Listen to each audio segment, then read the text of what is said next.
Bien, bienvenidos a la clase 8 del curso práctico de electrocardiograma de la Universidad de Santiago de Chile.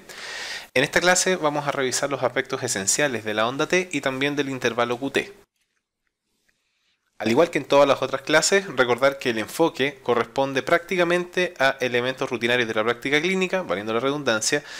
No se pretende sustituir una cátedra formal de electrocardiografía ni de electrofisiología, y el público objetivo son principalmente estudiantes de medicina y médicos generales. Entonces, comenzamos hablando acerca de la onda T. Esto es otro de los elementos que se analizan de forma vasta en la práctica clínica. Básicamente es una onda positiva posterior al complejo QRS que representa la repolarización ventricular. Es discretamente asimétrica si uno la analiza en detalles, con un ascenso más lento que su descenso. Es positiva en todas las derivaciones excepto en ABR y en B1. Debiese ser menor a 5 milímetros en amplitud en derivaciones uni y monopolares o monopolares y menor a 15 milímetros en las precordiales. También en las bipolares debiese ser menor a 5 milímetros. Básicamente las características de la onda T que vamos a analizar en esta clase son características patológicas asociadas a ondas T hiperagudas y picudas, ondas T negativas, ondas T planas y ondas T bifásicas que las comentamos en la clase anterior del segmento ST. Vamos a partir hablando de las ondas T picudas e hiperagudas, que no son lo mismo. Las ondas T picudas hacen alusión a las ondas T que son estrechas, altas y puntiagudas y son típicas de la hipercalemia, mientras que las ondas T hiperagudas son anchas, simétricas por lo general y pueden verse asociadas a una elevación del punto J, y esto es porque preceden a un supradesnivel o a una elevación del segmento ST frente a una isquemia transmural miocárdica o en la angina vasoespástica. Acá vemos una representación de cómo varía el segmento ST y la onda T frente a un aumento de la calemia. La primera alteración que nosotros vamos a notar en las hipercalemias moderadas es el desarrollo de ondas T picudas, como podemos observar con esta morfología, que la amplitud es bastante marcada y que son estrechas y bien acentuadas. Y ya si la calemia sigue aumentando, por ejemplo en una falla renal aguda catastrófica, lo que viene a continuación es la pérdida, primero el aplanamiento de las ondas P y posteriormente la pérdida de las ondas P. Posteriormente el QRS comienza a ensancharse y ya si llegamos a calemias extremadamente altas, superiores a 8, pueden aparecer patrones como el ritmo ventricular acelerado, una taquicardia ventricular monomórfica o perfectamente una fibrilación ventricular y posteriormente la muerte. Este es un electrocardiograma mostrando las ondas T hiperagudas, que como pueden ver también son de una magnitud importante, pero son más anchas y son simétricas a simple vista, pero pueden llegar a ser discretamente asimétricas, y esto a expensas de una elevación del punto J. Estas ondas T aparecen en las fases más tempranas de un infarto transmural y posteriormente se van a transformar en una elevación del segmento ST. Como podemos ver en este diagrama, esta es una morfología normal. Posteriormente, con el desarrollo de estas ondas T hiperagudas, que son anchas y altas, y posteriormente la elevación ya consagrada del punto J, configurando una elevación del segmento ST. Pasando a las ondas T negativas, acá tenemos varias causas conocidas. Vamos a analizar los elementos más importantes de cada una. Las ondas T negativas son un hallazgo normal en el electrocardiograma en niños, y en adolescentes se denomina persistencia del patrón juvenil. Estas ondas T negativas son principalmente visibles en las derivaciones anteriores y anteroseptales y representan el dominio de las fuerzas del ventrículo derecho en la función cardíaca, recordando que en los niños el ventrículo derecho es el que lleva la mayor parte o el que consagra la mayor parte de la función cardíaca. Esto es un ejemplo, como pueden darse cuenta. Además de que existe un patrón, en este caso de un bloqueo incompleto de rama derecha, además hay persistencia de ondas T negativas en B1, B2 y B3. En el caso de un infarto agudo al miocardio, ocurre en territorios, como pueden ocurrir, y pueden ser agudas o estar en presencia de ondas Q, en el cual pasarían a ser cicatriciales. Esto es un ejemplo donde podemos observar ondas T negativas asociadas a un fenómeno isquémico, sin presencia de ondas Q evidentes, pero sí marcado en B1, B2, B3 y B4. Y quizás en B5, donde ya empieza a verse más de una morfología más plana. También vemos presencia de ondas T negativas en ABL y en D1, lo cual configuraría un infarto, si es que fuese en un momento agudo, un infarto de territorio anterolateral, o bien una cicatriz de un infarto anterolateral, si es que viésemos presencia de ondas Q patológicas. En el bloqueo de rama es habitual observar ondas T negativas en el bloqueo completo de rama derecha como parte normal del patrón en B1 a B3 y en el bloqueo completo de rama izquierda ondas T negativas en las derivaciones laterales. Acá tenemos un ejemplo de un bloqueo completo de rama derecha en el cual podemos observar esta T negativa característica en B1, B2, ya menos configurada, y ya en B3 pasamos desapercibida. Esto es un bloqueo completo de rama izquierda, donde podemos observar que en las derivaciones laterales de 1 a BL se ve con mayor claridad esta onda T negativa que forma parte de la configuración normal de este patrón de bloqueo. En la sobrecarga ventricular, si bien yo me adelanté en la clase anterior con comentarles que además de una depresión del segmento ST descendente, también se asocian a T negativas cuando existe sobrecarga o hipertrofia del ventrículo izquierdo. Y son similares a las vistas en el bloqueo completo de rama izquierda. Y acá tenemos un ejemplo en un trazado que claramente cumple con criterios de voltaje de Sokolov. Por lo tanto es un paciente con hipertrofia ventricular izquierda con T negativas en ABL, en D1, también en D2 y ya menos claramente en la pared anterior, pero sí con presencia de B4 a B6 indicando compromiso en la pared lateral. Sin presencia de ondas Q patológicas. Eso siempre es importante. En el caso del TEP, los hallazgos electrocardiográficos en el TEP pueden ser bien inespecíficos, por lo tanto nunca profundizamos mucho en ellos. Lo que se describe es que pueden haber ondas T en las derivaciones inferiores y derechas, en contexto principalmente de sobrecarga. Puede haber un patrón de bloqueo completo de rama derecha o el patrón de Makin-White, que es el S1Q3T3. Esto es un ejemplo donde podemos observar ondas T negativas en D3 y ABF. En ABF se ven principalmente planas. Y en la hipertensión endocraniana se pueden observar ondas T negativas que son muy profundas y con una morfología muy bizarra. Y eso es lo que se denomina habitualmente ondas T cerebrales. Y este es un ejemplo cuando hay una instauración hiperaguda de una hipertensión endocraniana, donde podemos observar estas ondas T de morfología bizarra extremadamente profunda. Con respecto a las ondas T bifásicas tenemos dos grandes causas. Una son los fenómenos isquémicos miocárdicos y el otro grupo son las hipocalemias. Con la hipocalemia ya comentamos un poco en la clase anterior. Lo que nosotros observamos principalmente es una onda T bifásica que inicialmente desciende y posteriormente asciende. Y en el caso de la isquemia miocárdica es al revés. Primero asciende y después desciende. Como vemos en este trazado, principalmente se observa en las derivaciones septales anteriores. Podemos ver una onda T bifásica que primero desciende y después asciende. Y esto es característico de la hipocalemia. Y en este caso tenemos un trazado de un paciente cursando con un dolor de pecho típico de angina inestable y podemos observar cambios en el trazado electrocardiográfico con ondas T bifásicas que primero ascienden y posteriormente descienden.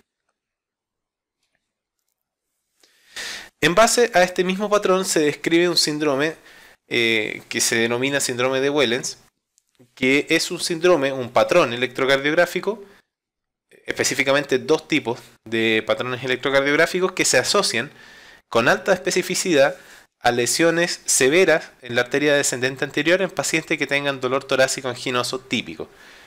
El patrón tipo 1, de Wellens tipo 1, son ondas T negativas profundas y simétricas de B2 a B3, y el tipo 2 son ondas T bifásicas, inicialmente positiva y luego negativa terminal en B2 y B3.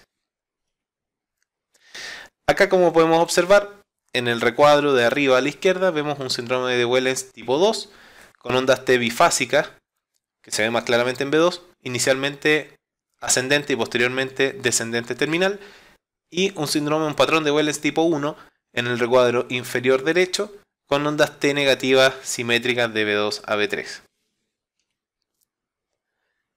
Con las ondas T planas, las principales causas son fenómenos isquémicos sin lesiones miocárdicas, que esto es una isquemia que no llega a generar daño miocárdico, por ejemplo la que nosotros podemos gatillar en un test de esfuerzo, la hipocalemia nuevamente, y artefactos. Y esto es un punto súper importante y hay que revisar siempre la colocación de los electrodos al momento de tomar un electrocardiograma. Acá tenemos dos trazados del mismo paciente, donde podemos observar en un primer trazado solamente tenemos las precordiales, una prueba de esfuerzo donde ocurrió un aplanamiento e incluso una negativización de las ondas T, principalmente visto en B3, B4, y que posteriormente a 15 minutos de reposo el trazado se normalizó. En este caso es un paciente que está cursando con una hipocalemia moderada, donde podemos observar aplanamiento de las ondas T que son más visibles en las derivaciones laterales. Eso sería con los aspectos más importantes de las ondas T. Si bien existen muchas otras causas, las más importantes son esas y siempre analizarlos de acuerdo a la clínica que presenta el paciente. Y en cuanto al intervalo QT, vamos a hablar de elementos que son fundamentales. Nunca hay que olvidarse del intervalo QT. Muchas veces dentro de la interpretación de un electrocardiograma uno omite la interpretación del intervalo QT, ya sea porque no me sé la fórmula o porque no tengo una calculadora a mano. Lo cierto es que existen metodologías para aproximarse un poco al cómo está el intervalo QT. Lo importante es evaluarlo. ¿Ya? Entonces, el intervalo QT se define como el periodo entre el inicio de la onda Q y el fin de la onda T. Lo importante es que varía con la frecuencia cardíaca de forma inversamente proporcional. Es decir, mientras más frecuencia cardíaca, más corto el QT, y mientras más pequeña es la frecuencia cardíaca, más largo es el QT. Por lo tanto, tiene que ser normalizado por la frecuencia cardíaca, y a raíz de esto aparece el QT corregido, o QTC. Es muy importante por la determinación del riesgo de arritmias malignas y muerte. Siempre tiene que ser medido en D2 o en B5-B6.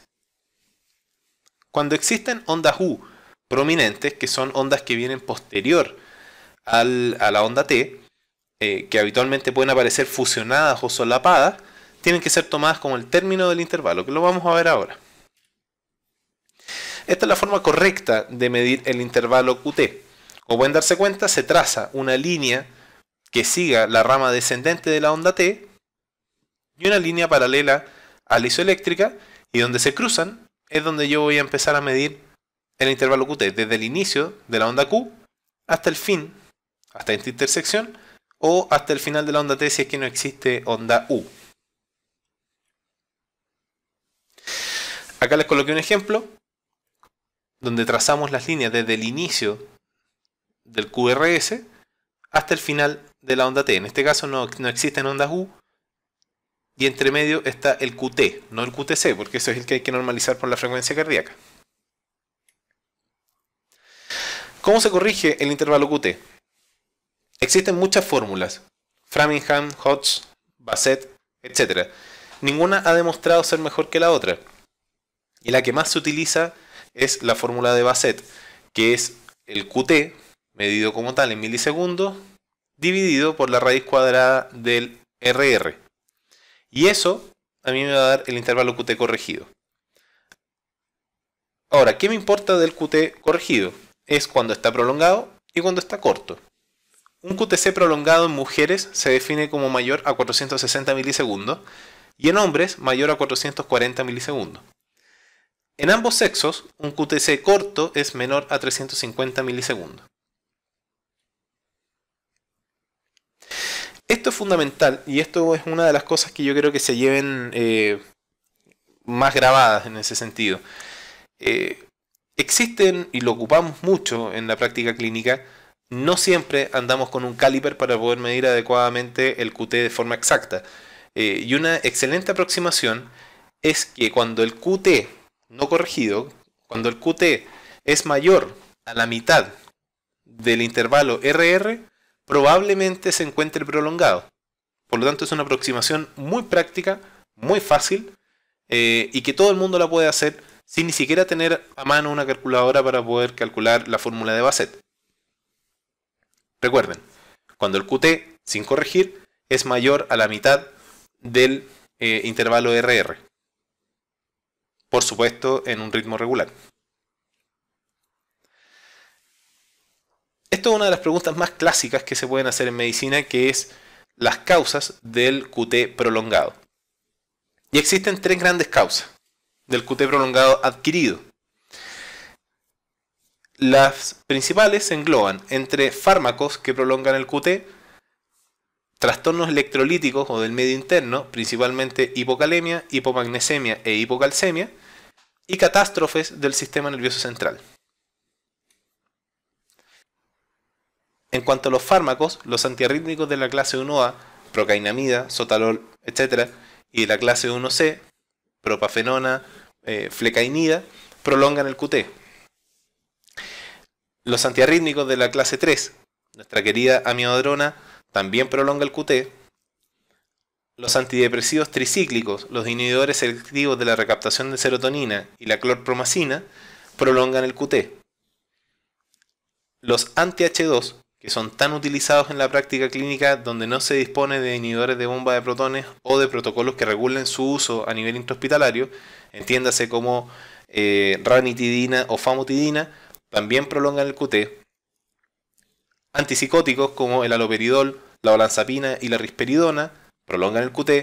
El ondansetron, que también se ha puesto muy de moda en los lugares donde está el recurso disponible porque es un excelente antiemético, también prolonga el QT. Los macrólidos prolongan el QT, el cotrimoxazol prolonga el QT, el moxifloxacino prolonga el QT. Por lo tanto, se tira el chiste muchas veces que todo puede prolongar el QT. Pero lo cierto es que este grupo de fármacos son los que más riesgo tienen de prolongar el QT. Esto es básicamente cómo los antiarrítmicos pueden llegar a prolongar el QT. Los antiarrítmicos de la clase 1 interfieren en las corrientes de sodio, por lo tanto interfieren principalmente en la fase 1 y en la fase 0. Por lo tanto, hacen que la curva o la pendiente del potencial de acción se incline y eso genera un QRS más ancho. Y por otro lado, los antiarrítmicos que interfieren en las corrientes de potasio y también en otras, como por ejemplo la amiodarona, que interfiere prácticamente en todas las fases de polarización del cardiomiocito y de repolarización, genera que la repolarización ocurra después. Por lo tanto, todo esto genera, sumado a la interferencia de las corrientes de sodio y de las corrientes de potasio, que se prolongue el intervalo QT. En cuanto a elementos del sistema nervioso central, un accidente cerebrovascular masivo, convulsiones, hemorragias intracerebrales y hemorragias de tronco pueden llegar a generar una prolongación del QT asociado a este patrón de ondas T bizarras que acabamos de ver. Y en cuanto a los trastornos del medio interno, ya lo describimos, la hipocalcemia, hipomagnesemia e hipocalemia, la primera, están más asociadas a la prolongación del QT. Y es por eso que en una de las principales complicaciones del QT prolongado se utiliza magnesio como primera línea. Otros elementos de QT prolongado son distintos tipos de bloqueos, infartos, ritmos postparo cardiorrespiratorio y los síndromes de QT largo congénito. Esto es un trazado de un paciente portador de un síndrome de QT largo congénito. Existen más de 15 tipos descritos de mutaciones asociadas, son canalopatías finalmente, de las cuales de las tres más frecuentes, el tipo 3, que es una alteración de los canales de sodio, tiene menor recurrencia, pero cuando aparece está asociado con mayor tasa de muerte súbita que los otros tipos. Es más letal, en otras palabras. Y esto yo lo quería colocar porque es la principal complicación del síndrome de QT prolongado o el QT largo adquirido o congénito, que es la torsóa de Pons o torsión de punta o taquicardia ventricular polimórfica, cuyo tratamiento, si es que se encuentra inestable, es la desfibrilación, porque en este caso el monitor no logra sincronizarse para generar una cardioversión sincronizada. Es la única taquiarritmia con pulso que se desfibrila. Y si es que no está inestable, puedo tratarla con magnesio o con otro estabilizador de membrana. En cuanto al intervalo QT corto, las causas son más acotadas. Y acá tenemos la hipercalcemia como principal causa, los síndromes de QT corto congénito, que también son canalopatías, pero son más acotadas, y el uso o intoxicación con digoxina. Esto es un electrocardiograma donde pueden observar un síndrome de QT corto, asociado en este caso a hipercalcemia. Les quise mostrar el uso o la gran innovación que ha sido utilizar el desfibrilador automático implantable, el DAI, en pacientes que tengan ya documentados antecedentes familiares de muerte súbita, en los que se haya hecho el estudio genético para síndromes de QT largo o QT cortos congénitos. Ambos dos tienen alto riesgo de muerte súbita por arritmias malignas, por lo tanto en países desarrollados es indicación de profilaxis primaria, es decir, antes de que ocurra el evento. En pacientes que han tenido muerte súbita y que se han recuperado de ella, también tiene indicación de implantar un DAI. Esto es un desfibrilador, es un marcapaso que puede generar una desfibrilación si detecta arritmias malignas y que también, obviamente, como después de la desfibrilación puede seguir un periodo de asistolía, da un soporte de marcapasos para que el paciente vuelva a tener su función propia. Entonces, en síntesis, vimos una serie de características de las ondas T, pasando por las ondas T negativas, planas, bifásicas, hiperagudas y picudas. Hablamos del QT, qué significa y cómo se corrige, y las principales causas de un QT largo y de un QT corto. Eso ha sido la clase 8, espero que les haya sido de utilidad. Cualquier duda o comentario lo pueden escribir bajo este video o en los foros respectivos, y nos vemos en la siguiente clase.